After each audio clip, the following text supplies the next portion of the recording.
ओम शांति। 16 मार्च 2024। बाबा के महावाक्य। मीठे बच्चे, ज्ञान की डिपार्टमेंट अलग है, योग की अलग है। योग से आत्मा सतो प्रधान बनती है। योग के लिए एकांत की जरूरत है। प्रश्न: स्थायी याद में रहने का आधार क्या है? उत्तर: तुम्हारे पास जो कुछ भी है उसे भूल जाओ। शरीर भी याद ना रहे। सब ईश्वरीय सेवा में लगा दो। यही है मेहनत। इस कुर्बानी से याद स्थायी रह सकती है। तुम बच्चे प्यार से बाप को याद करेंगे तो याद से याद मिलेगी। बाबा भी करंट देंगे। करंट से ही आयु बढ़ती है। आत्मा एवर हेल्दी बन सकती है। ओम शांति। अब योग और ज्ञान दो चीजें हैं। बाप के पास यह बहुत बड़ा खजाना है जो बच्चों को देते हैं। बाप को जो बहुत याद करते हैं उनको करंट जास्ती मिलती है, क्योंकि याद से याद मिलती है। यह कायदा है, क्योंकि मुख्य है याद। ऐसे नहीं कि ज्ञान बहुत है इसका मतलब याद करते हैं। नहीं, ज्ञान की डिपार्टमेंट अलग है। योग की बहुत बड़ी सब्जेक्ट है, ज्ञान की उससे कम। योग से आत्मा सतो प्रधान बन जाती है, क्योंकि बहुत याद करते हैं। याद के बगैर सतो प्रधान बनना असंभव है। बच्चे ही सारा दिन बाप को याद नहीं करते तो बाप भी याद नहीं करेंगे। बच्चे अच्छी रीति याद करते हैं तो बाप की भी याद से याद मिलती है। बाप को खींचते हैं। यह भी बना बनाया खेल है जिसको अच्छी रीति समझना है। याद के लिए बहुत एकांत भी चाहिए। पिछाड़ी में आने वाले जो ऊंच पद पाते हैं उसका आधार भी याद है। उन्हें याद बहुत रहती है। याद से याद मिलती है।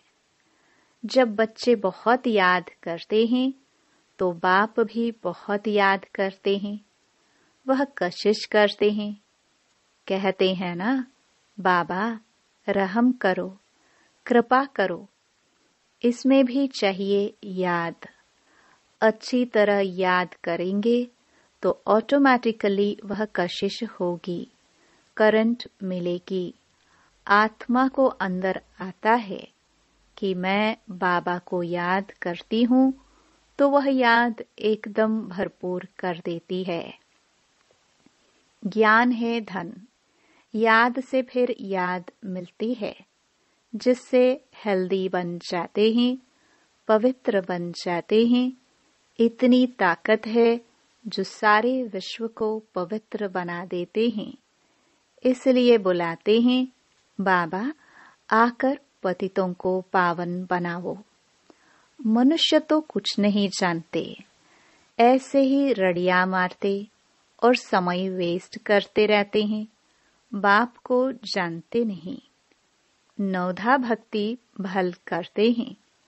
शिव के मंदिर में जाकर काशी कलवट खाते हैं। मिलता कुछ भी नहीं। फिर भी विक्रम बनने शुरू हो जाते हैं।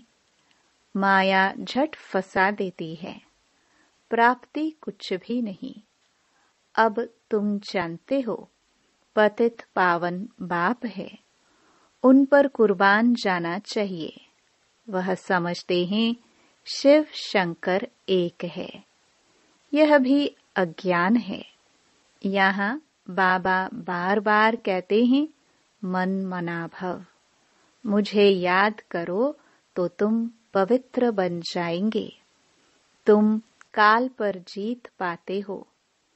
इसमें तुम जितनी कोशिश करेंगे तो माया भी विघ्न डालेगी, क्योंकि माया समझती है यह बाप को याद करेंगे तो मुझे छोड़ देंगे, क्योंकि जब तुम मेरे बनते हो तो सब कुछ छोड़ना पड़े। मित्र संबंधी धन आदि कुछ भी याद न आए। एक कथा है, लाठी भी छोड़ो, सब चीजें छुड़ाते हैं, परंतु यह कभी नहीं कहते कि शरीर को भी याद नहीं करो। बाप कहते हैं यह शरीर तो पुराना है, इसे भी भूलो। भक्ति मार्ग की बातें भी छोड़ दो, एकदम सब कुछ भूल जाओ, अथवा जो कुछ है काम में लगा दो, तब ही याद टिकेगी। अगर ऊंच पद पाना है तो बहुत मेहनत चाहिए, शरीर भी याद न रहे। अशरीरी आए थे, अशरीरी होकर जाना है। बाप बच्चों को पढ़ाते हैं, इनको कोई तमन्ना नहीं है, यह तो सर्विस करते हैं। बाप में ही तो ज्ञान है ना। यह बाप और बच्चे का खेल है इकट्ठा। बच्चे भी याद करते हैं, फिर बाप बाइट सर्च लाइट देते हैं। कोई बहुत खींचते हैं तो बाप बैठ लाइट देते हैं, बहुत नहीं खींचते हैं तो यह बाबा बैठ बाप को याद करते हैं। कोई समय किसको करंट देनी होती है तो नींद फिट जाती है, यह फुरना लग जाता है कि फलाने को करंट देनी है। पढ़ाई से आयु नहीं बढ़ेगी, करंट से आयु बढ़ती है। एवर हेल्दी बनते हैं। दुनिया में किसकी आयु 125, 150 वर्ष भी होती है तो जरूर हेल्दी होंगे। भक्ति भी बहुत करते होंगे। भक्ति में भी कुछ फायदा है, नुकसान नहीं। जो भक्ति भी नहीं करते उनके मैनर्स भी अच्छे नहीं होते। भक्ति में भगवान में विश्वास रहता है। धंधे में झूठ पाप नहीं करेंगे, क्रोध नहीं आएगा। भक्तों की भी महिमा है। मनुष्यों को यह मालूम नहीं है कि भक्ति कब शुरू हुई। ज्ञान का तो पता नहीं पड़ता। भक्ति भी पावरफुल होती जाती है, फिर भी जब ज्ञान का प्रभाव हो जाता है तो फिर भक्ति बिल्कुल छूट जाती है। यह दुख सुख भक्ति और ज्ञान का खेल बना हुआ है। मनुष्य कह देते हैं दुख सुख भगवान ही देते हैं, फिर उनको सर्वव्यापी कह देते हैं। लेकिन सुख दुख अलग चीज है। ड्रामा को न जानने कारण कुछ भी समझते नहीं है। इतनी सब आत्माएं एक शरीर छोड़ दूसरा लेती है। यह तुम ही जानते हो। ऐसे नहीं कहेंगे कि सतयुग में तुम देही अभिमानी रहते हो।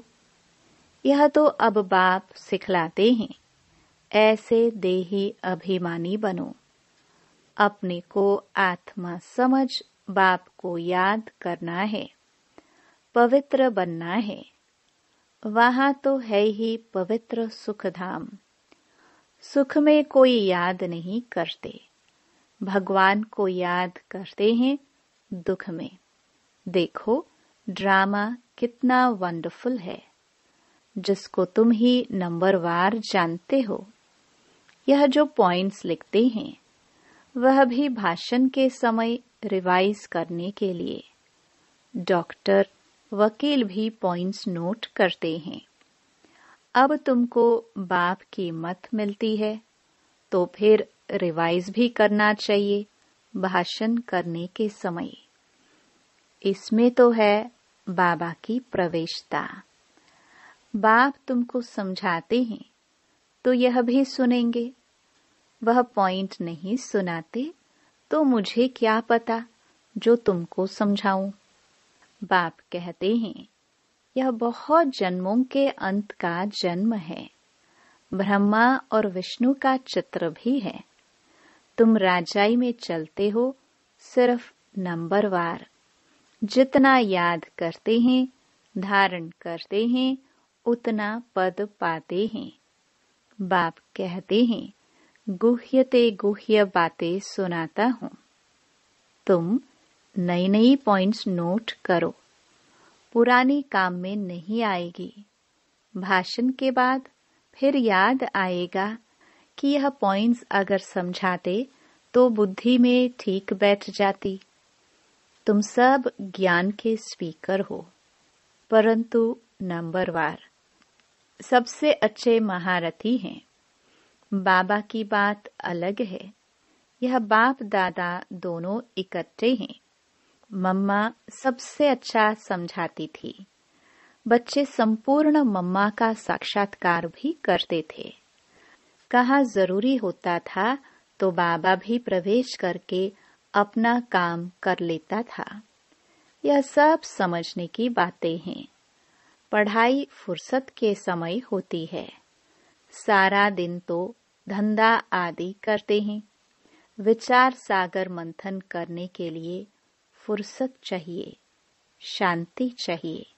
समझो, कोई को करंट देनी है, कोई अच्छी सर्विस करने वाला बच्चा है, तो उनको मदद करनी है। उनकी आत्मा को याद करना पड़ता है। शरीर को याद कर फिर आत्मा को याद करना है। यह युक्ति रचनी है। सर्विसेबल बच्चे को तकलीफ है तो उनको मदद करनी है। बाबा को याद करना है, फिर खुद को भी आत्मा समझ कुछ न कुछ उनकी आत्मा को भी याद करना है। यह जैसे सर्च लाइट देना होता है। ऐसे नहीं सिर्फ एक जगह बैठ याद करना है। चलते फिरते भोजन खाते भी बाप को याद करो।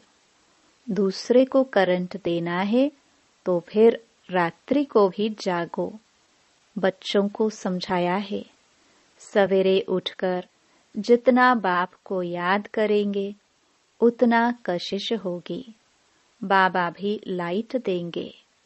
बाबा का यही धंधा है, बच्चों को सर्च लाइट देने का।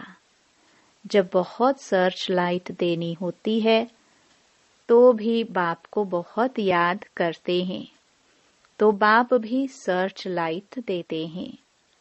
आत्मा को याद कर सर्च लाइट देनी होती है। यह बाबा भी सर्च लाइट देते हैं। फिर इसको कृपा कहो, आशीर्वाद कहो, कुछ भी कहो। सर्विसेबल बीमार होगा तो तरस पड़ेगा। रात को जाग कर भी उनकी आत्मा को याद करेंगे, क्योंकि उनको पावर की दरकार है। याद करते हैं तो उनको रिटर्न में याद मिलती है। बाप का लव बच्चों पर जाती है, फिर उनको भी याद पहुंचती है। बाकी ज्ञान तो सहज है, उसमें माया के विघ्न नहीं पड़ते हैं। मुख्य है याद, इसमें विघ्न पड़ते हैं। याद से बुद्धि सोने का बर्तन बन जाती है, जिसमें धारणा होती है। कहावत है, शेरनी का दूध सोने के बर्तन में ठहरता है। इस बाप के ज्ञान धन के लिए भी सोने का बर्तन चाहिए। वह तब होगा जब याद की यात्रा में रहेंगे। याद नहीं करेंगे तो धारणा नहीं होगी। ऐसे मत समझो कि बाप अंतर्यामी है, कुछ बोला और हुआ। यह तो भक्ति मार्ग में होता है। बच्चा हुआ तो कहेंगे गुरु की कृपा है, अगर नहीं हुआ तो कहेंगे ईश्वर की भावी। रात दिन का फर्क है। तुम बच्चों को ड्रामा का राज तो बाप ने अच्छी रीति समझाया है। तुम भी पहले नहीं जानते थे। यह है तुम्हारा मरजीवा जन्म। अभी तुम जानते हो हम देवता बन रहे हैं। तुम इस टॉपिक पर समझा सकते हो कि यह लक्ष्मी नारायण को राज्य कैसे मिला, फिर कैसे गवाया। सारी हिस्ट्री ज्योग्राफी हम आपको समझाएंगे। यह ब्रह्मा भी कहते हैं हम लक्ष्मी नारायण की पूजा करते थे, गीता पढ़ते थे। बाबा ने जब प्रवेश किया तो सब कुछ छोड़ दिया। साक्षात्कार हुआ। बाबा ने कहा मुझे याद करो तो विकर्म विनाश होंगे। इसमें गीता आदि पढ़ने की बात नहीं। बाप इनमें बैठा है, सब कुछ छुड़ा दिया। कभी शिव का दर्शन करने मंदिर में नहीं गए। भक्ति की बातें एकदम उड़ गई। यह नॉलेज बुद्धि में आ गई। रचता और रचना के आदि मध्य अंत की। बाप को जानने से तुम सब कुछ जान जाते हो। तुम वंडरफुल टॉपिक्स लिखो जो मनुष्य वंडर खाए, भागे सुनने के लिए। मंदिर में जाकर कोई से भी पूछो, जब यह लक्ष्मी नारायण विश्व के मालिक थे तो और कोई धर्म नहीं था, भारत ही था। फिर तुम सत्युग को लाखों वर्ष कैसे कह देते हो, जबकि कहते हैं क्राइस्ट से 3000 वर्ष पहले पैराडाइज था। फिर लाखों वर्ष कैसे हुए? लाखों वर्ष में तो ढेरों के ढेर मच्छरों सदृश हो जाए। थोड़ी भी बात सुनाओ तो वंडर खाएंगे, परंतु जो इस कुल के होंगे उन्हों की बुद्धि में यह ज्ञान बैठेगा। नहीं तो कहेंगे ब्रह्मा कुमारियों का वंडरफुल ज्ञान है, इसमें समझने की बुद्धि चाहिए। मुख्य बात है याद की। स्त्री पुरुष एक दो को याद करते हैं। यह आत्मा याद करती है परमात्मा को। इस समय सब रोगी हैं, अब निरोगी बनना है। यह टॉपिक भी रखो। बोलो आप जो घड़ी घड़ी बीमार पड़ते हो तो हम आपको ऐसी संजीवनी बूटी देंगे जो तुम कभी बीमार नहीं पड़ेंगे। अगर हमारी दवाई अच्छी तरह काम में लाएंगे तो। कितनी सस्ती दवाई है। 21 पीढ़ी सत्युग त्रेता तक बीमार नहीं होंगे। वह है ही स्वर्ग। ऐसी ऐसी पॉइंट नोट कर लो। तुम सब सर्जनों से भी बड़ा अविनाशी सर्जन तुम्हें ऐसी दवाई देंगे जो तुम भविष्य 21 जन्म के लिए कभी बीमार नहीं पड़ेंगे। अभी है संगम। ऐसी बातें सुनकर मनुष्य खुश होंगे।